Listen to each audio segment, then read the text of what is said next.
समय चल रहा है यह सनातन धर्म के लिए अत्यंत उपयुक्त समय चल रहा है।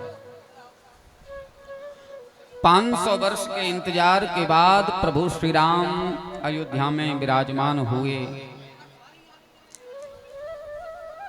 सभी सनातनियों के हृदय का हर्ष अपार था जिस दिन प्रभु विराजमान हुए। और वास्तव में हम हिंदुओं के लिए आत्मा हैं प्रभु श्री राम। उनके बिना हम जीवन की कल्पना नहीं कर सकते। किसी भी भारत के किसी भी हिस्से में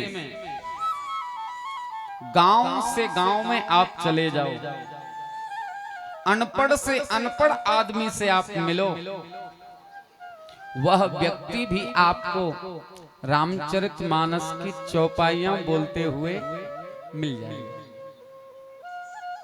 वह भी कहेगा, किसान जो रात दिन खेत में काम कर रहा है वो भी कहता है कभी कभी, अरे महाराज का वर्षा जब कृषि सुखाने।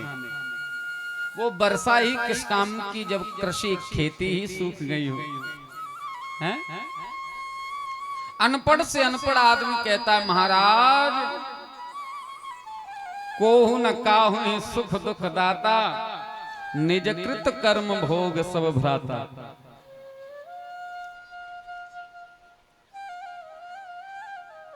श्री सीताराम के चरित्र ने, श्री सीताराम जी की कथा ने हम लोगों को मानव बनाया है, इंसान बनाया है। प्रभु श्री राम ने जो उदात्त चरित्र हम लोगों के सामने प्रस्तुत किया है,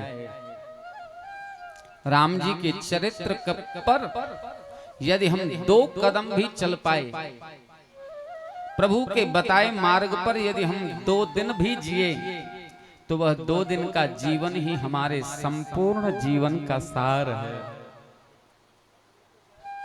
उन्हीं श्री सीताराम जी के अत्यंत कृपा के भाजन हैं श्री हनुमान जी महाराज। उन्हीं श्री बालाजी सरकार के चरणों में बैठकर हम लोग कथा श्रवण कर रहे हैं। तो देखो भगवान कितने कृपालु होते हैं। आप ये मत समझना कि आपने कोई सेवा की और भगवान के यहाँ उसकी कोई लेखा जोखा नहीं। आपकी की जाने वाली प्रत्येक सेवा, चाहे आप मंदिर की सीढ़ियों पर भी अगर आपने झाड़ू लगाया है, तो वो झाड़ू लगाने की सेवा आपकी व्यर्थ जाने वाली नहीं है।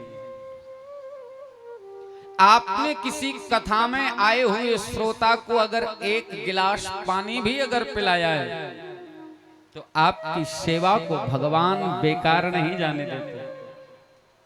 भक्त के द्वारा की जाने वाली सेवा को भगवान अपने हृदय में रखते हैं। ऐसी एक छोटी सी कथा मैं आपको सुनाने जा रहा हूं, बड़े ध्यान से सुनो। भगवान श्री सीताराम लंका से लौटकर अयोध्या में आए। देखा क्या? देखा कि हनुमान जी रात दिन प्रभु की सेवा में लगे। अब विचार करो कि अयोध्या में लोगों की भावना कैसी है। हनुमान जी राम जी की सेवा कर रहे हैं, तो बाकी तीनों भाई, भैया भरत, लक्ष्मण और शत्रुघ्न, ये तीनों विचार करने लगे कि राम जी को 24 घंटे में जो जो काम की जरूरत पड़ती है, ये हनुमान जी अकेले ही सब कर देते। हम लोगों का तो नंबर ही नहीं आ पाता। हम लोग सोचते हैं तब तक हनुमान जी करके आ जाते हैं। तो करें क्या? बोले ये बात बिल्कुल ठीक नहीं है कि हम लोगों के रहते हुए और हनुमान जी पूरी सेवा करें। तो करें क्या? अरे हम भाई लोगों को विचार करना चाहिए कि राम जी की संपूर्ण सेवा हम स्वयं अपने हाथ से करें। ये भाइयों में प्रेम आप देखो, आज का भाई होता तो सोचता ये बढ़िया रहा, ये आ गया सेवा करने, मेरा पीछा छूटा। पर नहीं, भरत लक्ष्मण और शत्रुघ्न में ये स्पर्धा हो गई कि राम जी की सेवा हम अपने हाथ से करें। तो तीनों भाई एक दिन माता सीता जी के पास पहुंचे। मैया सीता जी से कहा कि देखो, हनुमान जिस दिन से आए हैं उस दिन से हमें सेवा करने का मौका नहीं मिल रहा, तो करें क्या? बोले ऐसा करो, एक सूची बनाओ, सुबह भगवान जागते हैं तब से लेकर सोने तक राम जी को किस किस चीज की जरूरत पड़ती है, किस किस काम की जरूरत पड़ती है, वो सब सूची बनाकर और आपस में काम बांट लो। सबने सूची बनाई माता सीता जी की अध्यक्षता में, सबने काम बांट लिए। सीता जी ने कुछ काम ले लिए, ये काम मैं करूंगी, भरत भैया ने कुछ काम, लक्ष्मण जी ने, शत्रुघ्न, हनुमान जी के लिए कोई काम छोड़ा ही नहीं। प्रस्ताव पारित करवा दिया राज्यसभा में ले जाकर, आज के बाद राम जी के अमुक अमुक सेवा को अमुक अमुक व्यक्ति करेगा। उसमें हनुमान जी का नाम कहीं नहीं था, पर हनुमान जी तो हनुमान जी हैं, इसलिए वैसे ही थोड़ी कहते हैं हम लोग ज्ञान नाम अग्रगण्यम, वो ज्ञानियों में बुद्धिमानों में सबसे आगे हैं। हनुमान जी समझ गए जी मेरी सेवा को मुझसे छुड़ाना चाहते हैं। राम जी की ओर देखा, ये देख लो, मैं तो वहां से राजा अपने सुग्रीव को छोड़कर आपकी सेवा में आया और आपके भाइयों ने मुझसे आपकी सेवा छुड़ा ली। राम जी मुस्कुराए, तो अब तुम जानो तुम्हें क्या करना है। संपूर्ण सेवा प्रस्ताव पारित होने लगा, राज्यसभा में वोटिंग होने लगी, मंत्री लोग वोट करने लगे। हनुमान जी ने कहा कि देखो साहब, अभी ये प्रस्ताव अधूरा है। क्यों? बोले राम जी की बहुत सी सेवाएं आपने बांट ली, लेकिन एक सेवा अभी भी ऐसी है जिसका इसमें नाम नहीं। कौन सी सेवा?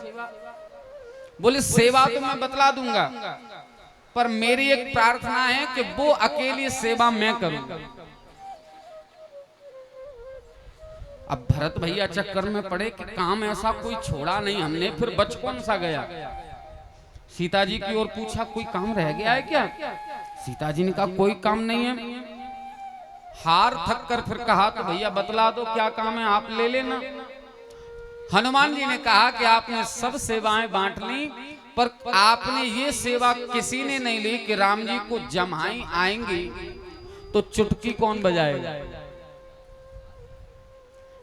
जमाई आती है तो हम लोग ऐसे मुंह बंद करके चुटकी बजाते हैं, तो बोले राम जी को जमाई आएगी तो चुटकी कौन बजाएगा, तो चुटकी की सेवा मेरी रहेगी।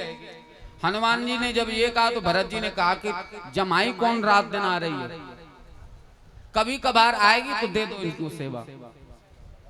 सीता जी ने भी साइन कर दिया, प्रस्ताव पारित हो गया। अब हुआ क्या, गजब तो अब होने वाला है, ध्यान से सुनो कि अब राम जी रात दिन हनुमान जी रात दिन राम जी के संग में ही रहे। अब वो लोगों ने सेवा इसलिए बांटी थी कि हनुमान जी दूर हो जाए, हनुमान जी और साथ में रहने लगे। किसी ने कहा कि अब तुम साथ में क्यों, तुम्हारी तो सेवा नहीं चल रही है। हनुमान जी ने कहा अच्छा, जमाई कोई बताकर आएगी कि मैं कब आ रही हूं। बोलो, जमाई कोई बताकर आएगी कि मैं अब आऊंगी, वो तो पता नहीं कब आ जाए, और जब जमाई आएगी तब मुझे चुटकी बजानी है, इसलिए पीछा नहीं छोड़ूंगा, साथ में ही रहूंगा। भरत जी ने कहा लो कर लो बात, हमने इसको दूर करने के लिए प्रस्ताव पारित किया, ये और ज्यादा सन्निकट पहुंच गया। अब दिन भर की सेवाएं सब भाइयों ने की हनुमान जी संग में। रात का समय हुआ, राम जी सोने के लिए अपने महल में जाने लगे, हनुमान जी पीछे पीछे। लक्ष्मण जी चले गए अपने महल में, शत्रुघ्न जी चले गए, भरत जी चले गए, पर हनुमान जी राम जी के साथ में। सीता जी ने कहा ओ भले आदमी, सोने के लिए तो अकेला जाने दे। हनुमान जी ने कहा ना मैया, मैं अपनी सेवा को व्यर्थ नहीं जाने दूंगा, पता नहीं सोते सोते राम जी को जमाई आ गई तो। सीता जी ने कहा तो इसका मतलब ये थोड़ी है कि तुम सोने के लिए बिस्तर पर साथ जाओगे। हनुमान जी ने कहा तो करें क्या? सीता जी ने कहा महल के बाहर बैठो दरवाजे पर। हनुमान जी ने कहा ठीक है मैं महल के बाहर बैठा हूं, लेकिन माँ एक बात है कि हो सकता है महल के अंदर राम जी हों और उन्हें जमाई आई, वो अगर मुझे पता नहीं चला तो चुटकी कौन बजाएगा? तो करें क्या? राम जी ने जैसे ही दरवाजा बंद किया, हनुमान जी ने चुटकी बजाना शुरू कर दिया। क्यों? राम जी को जब जमाई आएगी तब सही मैं तो अपनी सेवा बराबर करूं। अब राम जी ने अंदर महल में प्रवेश किया, हनुमान जी ने दरवाजे पर बैठ करके चुटकी बजाना शुरू। राम जी का मुंह खुला रह गया, जमाई बंद ही नहीं हो। सीता जी ने कहा कि राम जी को हो क्या गया? भरत भैया को बुलाया, शत्रुघ्न जी को, लक्ष्मण जी को, भैया प्रभु को कुछ हो गया, जरा जाकर दिखाओ, राज्य वैद्य को बुलाओ। वैद्य को बुलाया, नाड़ी देखी पर राम जी का मुंह बंद ना हो, कोई चक्कर आ गया लगता है। वशिष्ठ जी को बुलवाओ। वशिष्ठ जी को बुलाया, बोले क्या हुआ? देखा तो राम जी का मुंह खुला रह गया, जमाई आ रही है बराबर। वशिष्ठ जी ने कहा आज कोई नई बात हुई है क्या? बोले हाँ। क्या? बोले हनुमान जी ने ताली बजाने की सेवा ली है, जब तक जमाई आएगी तब तक। बोले हनुमान कहाँ हैं? बोले दरवाजे पर बैठे। कर क्या रहे हैं? बोले ताली बजा रहे हैं। वशिष्ठ जी बोले तो भगवान किसी की सेवा को बेकार नहीं जाने देते। भक्त अगर सेवा कर रहा है तो भगवान जमाई लेने के लिए तैयार है। इसका मतलब है कि आपके द्वारा की जाने वाली सेवा को भगवान लिखते हैं। राम जी को जमाई आवे तो वशिष्ठ जी ने कहा करें क्या? एक काम करो, हनुमान की ताली बजवाना बंद कर दो, अपने आप ठीक हो जाएंगे। हनुमान जी से कहा कि आप ताली बजाना बंद कर दो। हनुमान जी ने कहा एक शर्त पर कर सकता हूं। किस शर्त पर? कि मुझे भी राम जी की सेवा में मौका देना होगा। भैया भरत जी रह गए देखते, लक्ष्मण जी रह गए देखते, शत्रुघ्न जी रह गए। सबके बाद भी हनुमान जी ने अपनी बुद्धि से, अपने प्रयोग से, और देखो राम जी की सेवा का मौका ढूंढ ही लिया। किसी के कहने से हम सेवा करें यह ठीक नहीं है। सेवा का मौका, सेवा का काम तो खुद ही लेना पड़ता है। इसलिए कोई आपसे कहे